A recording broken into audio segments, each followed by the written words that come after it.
ദേശാഭിമാനി മുഖപ്രസംഗം 2024 മെയ് 16. നീതിയുടെ അനിവാര്യ വിജയം.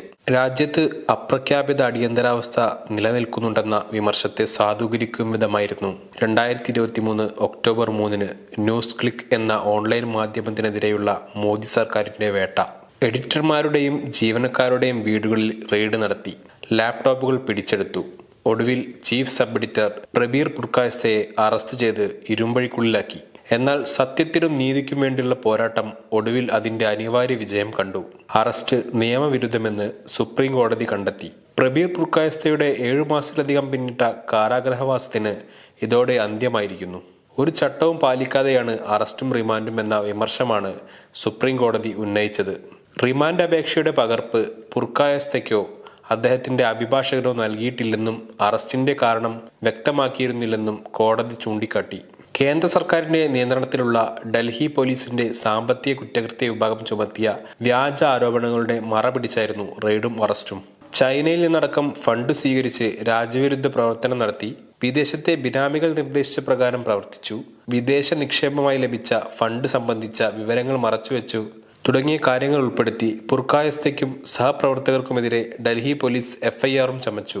പൗരത്വ നിയമ ഭേദഗതിക്കെതിരെയുള്ള രാജ്യവ്യാപക പ്രക്ഷോഭം, ഡൽഹിയിലും സമീപ സംസ്ഥാനങ്ങളിലും നടന്ന കർഷക പ്രക്ഷോഭം തുടങ്ങിയവ ജനപക്ഷത്തു നിന്ന് റിപ്പോർട്ട് ചെയ്തതോടെയാണ് ന്യൂസ് ക്ലിക്ക് മോദി സർക്കാരിന്റെ കണ്ണിലെ കരടായത്. പ്രക്ഷോഭ ഭൂമിയിൽ ചെന്ന് ന്യൂസ് ക്ലിക്ക് തയ്യാറാക്കിയ വീഡിയോകളും വാർത്തകളും സംവാദ പരിപാടികളും ഹിന്ദി മേഖലയിൽ ചലനം സൃഷ്ടിച്ചിരുന്നു.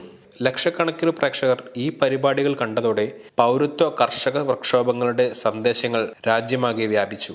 ഇന്ദിരാഗാന്ധിയും മകൻ സഞ്ജയ് ഗാന്ധിയും അഴിഞ്ഞാടിയ 1975 അടിയന്തരാവസ്ഥയിലെ മാധ്യമവേട്ടയെപ്പോലും അതിശയിപ്പിക്കുന്ന തരത്തിലുള്ള അതിക്രമങ്ങൾക്ക് മോദി സർക്കാരിനെ പ്രേരിപ്പിച്ചത് ഈ വാർത്തകൾക്ക് ലഭിച്ച ജനപ്രീതിയാണ്. UAPAയ്ക്കൊപ്പം ക്രിമിനൽ ഗൂഢാലോചന, സമൂഹത്തിന്റെ സ്പർദ്ധ വളർത്തൽ തുടങ്ങിയ കുറ്റങ്ങളും ചുമത്തിയായിരുന്നു പുർക്കായസ്ഥയുടെ അറസ്റ്റ്. ന്യൂസ് ക്ലിക്ക് ജീവനക്കാരൻ താമസിച്ചെന്ന് ആരോപിച്ച് CPIM ജനറൽ സെക്രട്ടറി സീതാറാം യെച്ചൂരിയുടെ വസതിയും പരിശോധിച്ചു. ന്യൂസ് ക്ലിക്ക് ലേഖിക അനുഷ പോളിന്റെ പത്തനംതിട്ടയിലെ വീട്ടിലും റെയ്ഡ് നടത്തി. ഇതിനെല്ലാം മുന്നോടിയായി 2021 ഫെബ്രുവരിയിൽ കള്ളപ്പണം വെളുപ്പിക്കൽ കുറ്റം ചുമത്തി എഡിറ്റർമാരുടെ വീടുകളിലും എൻഫോഴ്സ്മെന്റ് ഡയറക്ടറേറ്റ് റെയ്ഡ് നടത്തിയിരുന്നു. ന്യൂസ് ക്ലിക്ക് അടക്കം സമാന്തര മാധ്യമങ്ങൾക്കെതിരെയുള്ള മോദി സർക്കാരിന്റെ നടപടി ഏറ്റവും ശക്തമായി തുടർന്ന കാലയളവ് പ്രത്യേകം ശ്രദ്ധിക്കേണ്ടതുണ്ട്. 2024 ഏപ്രിൽ മെയ് മാസങ്ങളിൽ നടക്കുന്ന ലോക്സഭാ തെരഞ്ഞെടുപ്പ് മുന്നിൽ കണ്ട് വിമത മാധ്യമങ്ങളുടെ വായ മൂടിക്കെട്ടുകയായിരുന്നു ലക്ഷ്യം. തെരഞ്ഞെടുപ്പ് കാലത്ത് സംഘപരിവാറിനും കേന്ദ്ര സർക്കാരിനുമെതിരെ വാർത്ത നൽകിയാൽ ന്യൂസ് ക്ലിക്കിന്റെ ഗതി ഉണ്ടാകുമെന്ന സന്ദേശമാണ് മോദിയും അമിത്ഷായും നൽകിയത്. ബദൽ മാധ്യമങ്ങൾക്ക് കടിഞ്ഞാനിടുന്നതോടെ BJP അനുകൂല ഗോദി മീഡിയയുടെ വാർത്തകളും ഭരണകക്ഷിയുടെ ആശയങ്ങളും മാത്രമാകണം ജനങ്ങളിലേക്ക് എത്തേണ്ടതെന്ന ലക്ഷ്യം ഇതിനു പിന്നിലുണ്ടായിരുന്നു. ഇലക്ട്രൽ ബോണ്ട് മെഗാ അഴിമതി ചർച്ചയാകാതിരിക്കാൻ ഗോദി മീഡിയ ശ്രദ്ധ പുലർത്തിയതും ഇതുമായി ചേർത്ത് വായിക്കണം. ഗുജറാത്ത് വംശഹത്യയിൽ നരേന്ദ്രമോദിക്കുള്ള പങ്ക് തുറന്നുകാട്ടുന്ന ഡോക്യുമെന്ററി സംപ്രേഷണം ചെയ്ത BBC, കോവിഡ് കാലത്ത് BJP സർക്കാരിന്റെ പരാജയം വാർത്തയാക്കിയ ദ വയർ, യഥാർത്ഥ കോവിഡ് കണക്കുകൾ മറച്ചുവെച്ചെന്ന് വാർത്ത നൽകിയ ദൈനിക് ഭാസ്കർ, BJPയുടെ വർഗീയതയും നയവൈകല്യം തുറന്നുകാട്ടിയ ന്യൂസ് ലോണ്ടറി എന്നീ മാധ്യമ സ്ഥാപനങ്ങളും വേട്ടയാടപ്പെട്ടവരുടെ പട്ടികയിലുണ്ട്.